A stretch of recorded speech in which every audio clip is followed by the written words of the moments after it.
Howdy folks, and welcome back to World of Tanks with the mighty Jingles. And note to future self, don't go making YouTube videos after eating curry and drinking beer, because right now all I really want to do is sleep. So yeah, there's that. But it has been a good day. I've been engaged in ultra-secret World of Warships activity all day, and most of yesterday as well, that may or may not have anything to do with German battleships. But I can't talk about that, I've already said too much. And I've been watching some really good World of Tanks replays sent in by some people that you may know. That's right, today it is Celebrity Superstar World of Tanks Replay Edition, starring Circonflexes once again. You know it's going to be special if Circonflexes has sent me a replay, and RitaGamer, and it's Rita who's going to be kicking off today's video in her beloved A39 Tortoise British Tier 9 tank destroyer, the DPM monster itself, here on the Kharkov map. Rita loves her Tortoise the way I love my Tog, and she's long maintained that this thing should be driven like a heavy tank, not camping at the back of the map like a tank destroyer.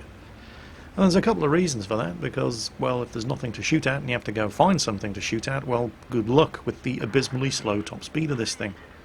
But also, when this thing's top tier, providing you angle the armour carefully and you indulge in a healthy bit of weak spot management, this thing can go face to face with any tier 9 heavy tank in the game, and easily outdamage it thanks to the DPM from this monstrous 120mm gun.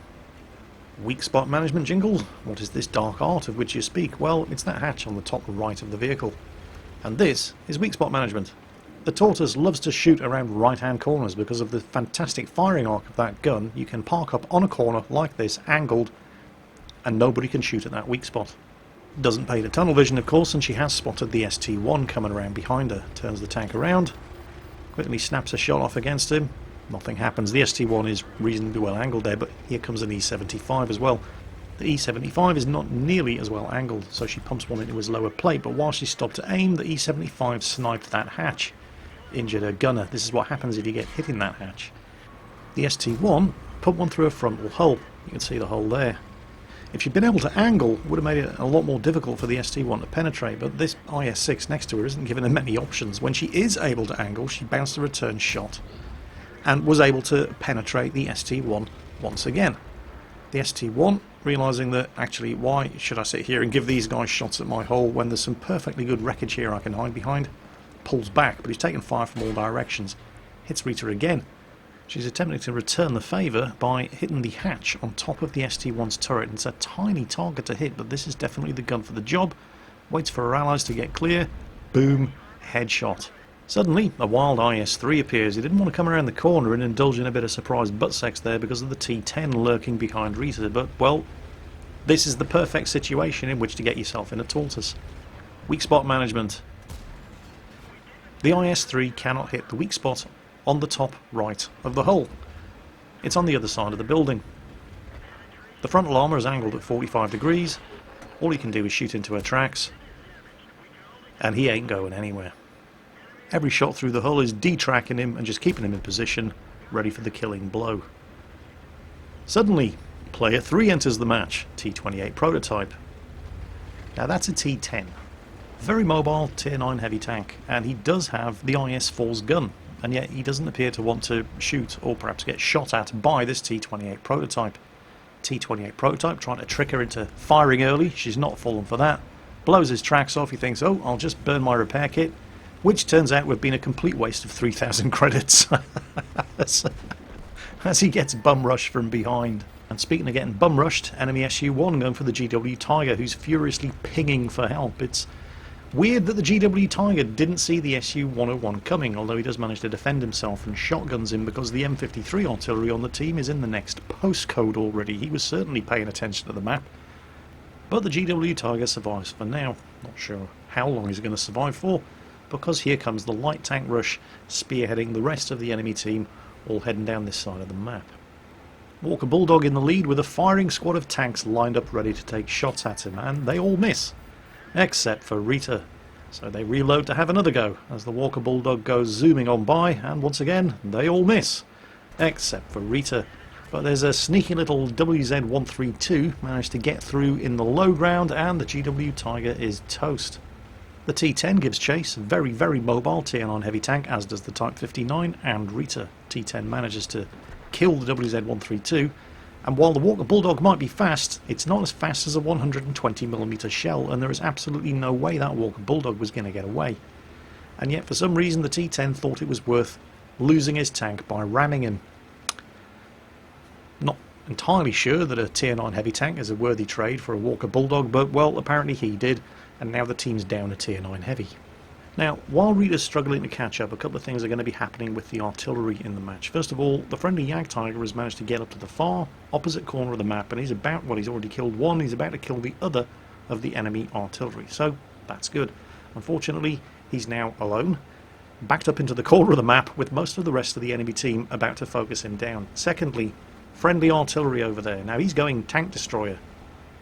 When we see that Panther II, he was on about 1,000 health. Friendly artillery takes a big hit there, and the next time we see the Panther II, just before the M53 dies, he's got hardly any health left. So it looks like the M53 did go down swinging and inflicted some substantial damage on that Panther II.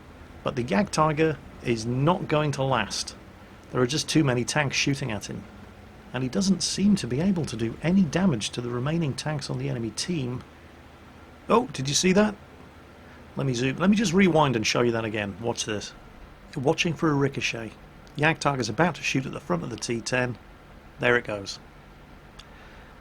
So, that's it for the Jagdtiger, which means that Rita and the Type 59 that she's battlefield platooned with are the only two left, and they have barely 1,000 health between them. Now, she's looking at the position of the IS-6 and lining up for a shot, expecting him to cross in front of her. And he is going to cross in front of her, but she doesn't have a shot. And that's gotten her detected. Shit. Okay, so they know where you are, but they don't necessarily know where the Type 59 is, and while the Tortoise does have an amazing gun, it is very vulnerable to being outflanked. So you have to anticipate that they're going to try to outflank you. While you've got that Type 59 with you, you're not quite as vulnerable to that as you would be if you were alone. And she's looking at the map and she's thinking, if I were those two heavies, I would be coming down this road up ahead, just the next junction on the right. And so she's driving down here in order to meet them head on. Now you'd think that the Panther II would be doing what the Type 59 is, sticking with the heavies, but no, he's got other ideas. So Rita pumps one into him, and the Type 59 kills him, but picked the worst possible place to stop and aim, right in the middle of the road, side on, in front of the T-10. Rita snaps a shot at the T-10, but it bounces. She advances into cover behind the wreckage here, reloads in time to take a second shot, which doesn't miss. The T-10, attempting to snipe that hatch on the top there, and then starts backing off. Rita manages to get a third shot off, but the T-10 is just too fast and manages to get back into cover, and she desperately needed to finish this guy off before the IS-6 turns up. Where is the IS-6? Oh, the IS-6 just turned up. Now, this is one of life's eternal mysteries. That IS-6 was in a perfect position to flank around and come up behind her. He just saw what happened to the T-10 that lost nearly all of his health in a frontal battle against Rita's Tortoise, and he seems to think he's going to do better. Well, bring it on. She hits him twice. The guy is at least aiming for that weak spot on top. He manages to get one shot into it. She hits him a third time. She's trying to hit him a fourth time, and then starts thinking to herself, where did the T-10 go? Because if I was in that T-10 and had a brain, I would be appearing around that corner around about now. And that's really bad news for the IS-6.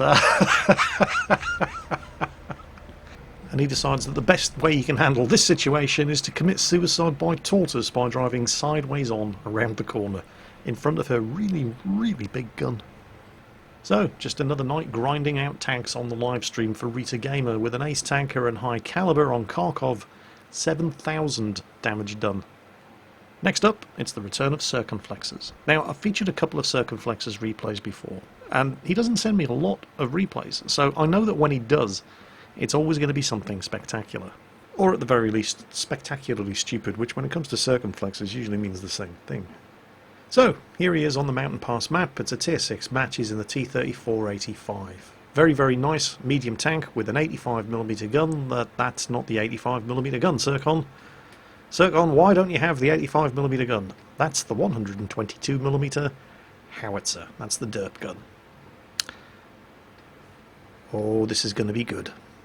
He's not spamming gold either. He's only got 5 rounds of high explosive anti-tank, which has increased penetration. I think it's 140mm, but does reduce damage. And I've seen him do something like this before, except it wasn't in the T-34-85, it was in the Waffenträger E100. He took that thing into battle once, loaded with nothing but high explosive, and still finished top of his team on damage done with high caliber award. This one isn't going to be quite that spectacular, but it's not going to be far off. Anyway, Mountain Pass, T-34-85, top tier medium tank. Let's head up to the corner. Actually, we got some time. Let's have a look and see if anybody's trying to cross the middle first. Nothing spotted over there. Oh, T-34. Oh, he's seen us. And we take a hit. But he's definitely using the 57mm gun. And Circon did more damage to him than he did to Circon, but it's disappointing that it didn't penetrate, because it does have 61mm of penetration, and the T-34 only really has like 45mm of armour. Second shot misses, but so does he. And then, yeah, artillery starts to take an interest in our well-being. So we've wasted enough time scanning the middle of the map. Let's go for the flank. And I'm not entirely sure what this Stuart thought he was doing, but dude, either lead, follow, or get out of the way. So Circon approaches the corner. He's still the first tank on his team to reach the corner. Starts poking, trying to troll somebody, if there is anybody there, into shooting. Doesn't see anything. Oh, there we go, T-28, and that one does penetrate. Oh, hell yes. Meanwhile, some other tanks have finally caught up, so we're just going to use this guy as a couple of meters of extra frontal armour. Stops to take a look behind him, see who else is coming. Nobody appears to be in a great rush, although there are some other tanks coming around. And watch this shot. Doesn't even aim. He's a Russian gun, comrade. Always misses when fully aimed. Most accurate when firing on the move. Well, anyway, I'll say this much for the rest of the tanks on his team. Now that most of the threat on the corner has been annihilated, they've suddenly taken their brave pills and they're determined to come around and assault this flank. Now, I'm pretty sure they all have working mini-maps just as much as Circon does, but Circon appears to be the only one looking at it. There are enemy tanks already at this stage of the game making a rush on the base. Oh, it's no problem, Jingles. You've got a T1 Heavy and a Valentine defending the base. Yeah, well, hang on a minute. Let's just get this into perspective here. We've got a T1 Heavy who's camping the hilltop, right? And the Valentine hasn't left the base yet. These are the guys that you're relying on to save the game from... Yeah, no, let's not. Let's go back and deal with it ourselves, just to be on the safe side. Well, there was a Rudy in there, but he's been shotgunned by the Hummel. On the other hand, there's also a Sherman Jumbo, and from the front, he's going to be tough for a Valentine and a T1 Heavy to deal with. From the rear, not so much. And hits the side, does a substantial amount of damage. Now, there may be some other enemy tanks coming over the bridge there, so Circon puts the rock between him and anything coming over the bridge and finishes off the Jumbo. Nothing did come over the bridge, and Circon's spider sense is tingling. He thinks there's something coming over the middle there. And sure enough, T-34-85. Now, I didn't see Sixth Sense go off, but, well, the T-34-85 is acting as if he saw something. So, rather than poke out, he instead pops over to this side when there's lots of lovely cover, and he can get a shot into the side of the T-34-85, which penetrates for full damage, sets him on fire. Kill number 3. The power of derp compels you. Unfortunately, at this point, despite the fact that he's on 3 kills, there are only 4 tanks left on his team. 2 of them are artillery, and the other being the Valentine. And the Valentine has barely moved 30 meters from the cap circle and has in fact spent most of this game just trying to climb up that hill. So, well, yeah, let's not rely on him to save the match for us. Now, Circon only loaded this tank up with 5 rounds of high explosive anti-tank, but he's gone through 3 of them already, and he's probably going to need at least 1 of them for that KV-1. But, well, there was a T-34 spotted coming around that back road with the KV-1, and he hasn't been seen. Oh, wait, there he is. Okay. Who are we going to kill first? Choices, choices, choices. If you've got a heat round loaded, you probably want to use it on the KV-1. The T-34's on low enough health that HE splash will kill him. So let's get the KV-1. Oh, hello! And goodbye. Kill number 4. Now he's still got the heat loaded. The T-34's been dealt with, and here comes the T-67. And he's probably wishing he hadn't really fired heat at this guy, but hey, he's there, he needed to die. Kill number 5. Now, it's high explosive only. All of his premium ammo is gone. As is the Valentine, but, well, he wasn't really much use to us alive anyway. Oh, hello. Another enemy T1 Heavy.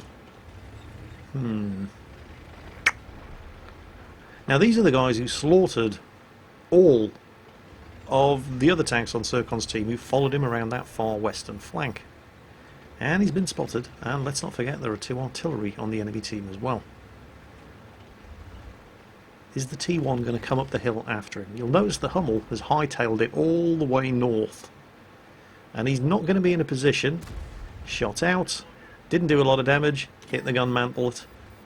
Parks up behind the rock. Angles the tank. Waits. The Hummel should... Oof, that was enemy artillery. Hopefully the Hummel should now be in a position to turn around and start helping out. Second shot. Does substantially more damage. T1 still can't get a return shot off. Angling around the rock. And the T1 is going to try to play chasey chasey, catchy catchy, kissy kissy with a mobile medium tank around the rock on the top of the hill here on Mountain Pass, which basically just gave his arse to Circon's derp gun, and at that kind of range you can't miss. However, player 2 has just entered the fight, another T1 Heavy. Now is he going to come up the hill and try for more of the same, or is he going to try to cap? He's going to try to cap. Probably the smart thing to do. Don't forget, enemy artillery is definitely aiming at the top of this hill, and if Circon pops out and spots him, he can expect to get fired at by enemy artillery. Oh, hang on a minute, there's 2 of them in the cap. And one of them just left the cap, and Circon got spotted. So that must mean the Matilda's down there as well. He's looking for the artillery. You're not going to find him over there, sunshine. First shot missed. Matilda knows he's up here now. Sets up for the second shot, again using the wreck of the T-67 as cover, and that one didn't miss, and oh, he takes a hit from the artillery, which injures his driver, and you can't have that. Not in a T-34-85. Your mobility is one of your best attributes. Well, he's not spotted anymore. It'd be really nice if this Hummel could take a shot. There we go, spotted both of them. Scores a nice little hit. Gets detected again. Enemy artillery. There it is. Yep, saw that one coming. Come on, Hummel. Get in the game. I mean, he can do it all himself, but he'd rather not have to. That one missed. Takes some return fire. Hummel knocks out the Matilda. That just leaves the T1 Heavy and the 2 enemy artillery. So what's the T1 going to do? Is he going to come up the hill and fight? Is he going to attempt to get into cover at the bottom of the hill? Or is he going to continue to try to cap? Or is he going to run crying for his mommy and get derped on the way out? Now, don't forget, a dead enemy tank still relays the position of spotted enemies for a couple of seconds after it's died. So Circon heads down this direction, pops the handbrake, and heads back in this direction. Now, with any luck, all of the enemy artillery are going to be focusing on that road up where the Hummel is, waiting for Circon to come around that way. Instead, he's heading in the other direction. And while he's doing it, he asks the friendly Hummel, can you, take a position up on top of the hill? Because from there, he should be in a position to assist Circon, and if Circon gets taken out, perhaps the Hummel can clutch win the game. What? Don't laugh, you never know, it might happen. And look, the guy is at least attempting to head to the location that Circon requested he go to. He's going to be of no further use throughout the rest of this battle, but not through any fault of his own. He is at least trying.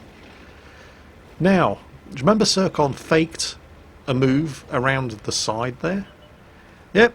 Surprise butt sex time, although the only thing surprising about that butt sex was that it didn't penetrate and the M44 survived, but he was lying up waiting to intercept Circon as he crossed through the dry riverbed there.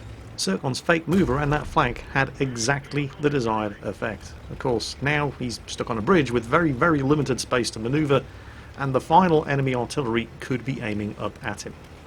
So he makes the most of the limited manoeuvring space there, but nobody fires at him. Huh. Well, that tells you that the enemy artillery is in a position where he couldn't fire at him. Now, where is he likely to be? I'm going to give you a little spoiler here. The remaining enemy artillery only does 196 damage in this game, so he probably hasn't strayed too far from the cap circle. Yep, there he is. And he's missed. Circon, you may fire when ready. There it is. Kill number 9. With the 122mm howitzer on the T-34-85. I hate this guy. And you can hate him too by tuning into his live stream. Details of both Rita and Circon's live streams and YouTube channels down below in the video description. Go and check him out. You could do a lot worse. Anyway, that's it for today. Hope you enjoyed today's video. Have a great weekend, and as always, take care, and I'll catch you next time.